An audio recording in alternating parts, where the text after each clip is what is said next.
Hello world! Welcome back to my channel.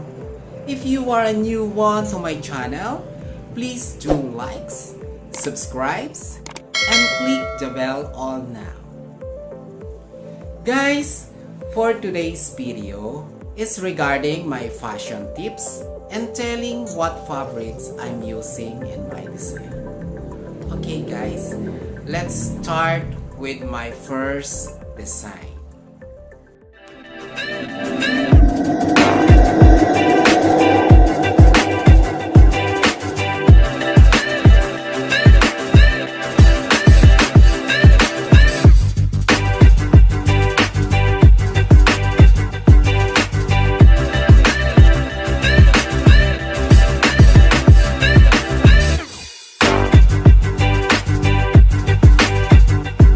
Guys, in this design, ginamitan ko po ito ng ITY na fabric, yung two-way spandex. Okay? And then, ginawa ko pong blouse and pants, yung design na to, it's because ang gusto po ng client, it's something unique from others. And at the same time, ayaw na rin daw niya ng naka-gown because very common para sa mga nina yung gown. So, ito po yung naisip ko sa kanya na design para maging iba naman siya sa mga kasama niyang nina. Okay, guys? Ngayon, ang ginawa ko pong cut sa kanyang bottoms, it's ginawa ko po siya square pants.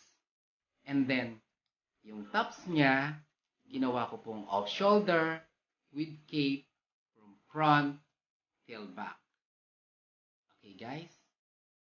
Ayan ay, yung ganyang design, it's bagay na bagay po sa mga slim. And another good news, ang good news po, yung design na to, it's bagay din po sa mga chubby. Okay?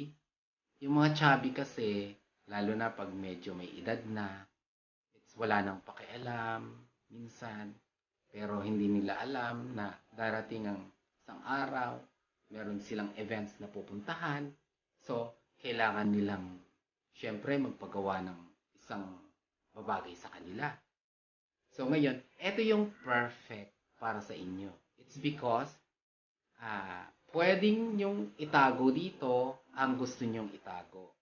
Like yung mga, I'm sorry to say this, pero yung mga, pag medyo napabayaan mo yung sarili mo, it's medyo lumaki na yung tiyan mo, o kaya ang bilbil mo, hanggang 3 palapag na. So, ito yung perfect na design para sa inyo. Ngayon, kung naaasiwa kayo, na chubby kayo, tapos naka-off shoulder, no, wag po kayong maasiwa. It's because ang off shoulder is bagay po sa mga chubby. Kumbaga, yung iba kasi ayaw makita yung mga binti. Ayaw makita na ang mga legs. It's because syempre may mga varicose. Meron namang mga chubby na maganda pa rin ang binti. Pero, ang pinaka-the best or may offer ko sa inyo at may ibibigay, it's kung gusto nyo yung something sexy, you look sexy, mag-off shoulder po kayo. Very safe na yon. Hindi makikita kung ano-ano pa.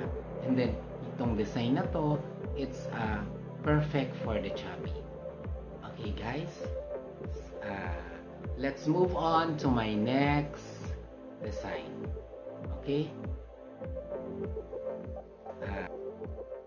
Guys, in my tube gown with back train, ginamitan ko naman ito ng two-tone silk. In my Venus Filipiniana gown, gumamit naman po ako dito ng chiffon at lace. And from the top, a lace with stone beads. And then yung bottom niya, it's a chiffon. Ito po ay ginamit sa events ng Rotary Club of Nuvali. Guys, in my green collection, ginamitan ko naman ito ng crepe fabric. And sa kanyang bell long sleeve, ginamit ko naman ito yung organza. Long. This black gown with cowl at the back is made of ITY fabric with two-way spandex. Cowl in this design is a slim fit suit. Ang ginamit ko pong fabric dito ay original cashmere. Guys, ito namang blue collection ko ay ginamit po sa rosas ng pulo. From the top, ang cut nito ay full bias and yung skirt niya, it's also a full bias. Ginamit ko po rito ang fabric na Koshibo cotton silk. Okay guys? Ito naman pong fuchsia pink na Pilipiniana ay ginamitan ko naman po ito ng chiffon. Ito po ay ginamit din sa events ng Rotary Club of Nubali. Guys, in my cocktail dress, I'm using the three kinds of fabric materials. From the top, ginamitan ko po ito ng two-tone organza. And from bodies, ginamitan ko naman po ito ng two-tone silk. Sa ibaba naman po niya, ang ginamit ko naman po ay ITY na two-way spandex. Kung mapapansin po ninyo, yung ibaba niya, ginawan ko po ito ng cut pieces na pinagpatong-patong. Instead na gawin ko po itong balloon or bias cut. Okay guys? Thank you for watching guys. At sana po may natutunan kayo kahit konti lang. And if you want a suggestions and questions, just comment below.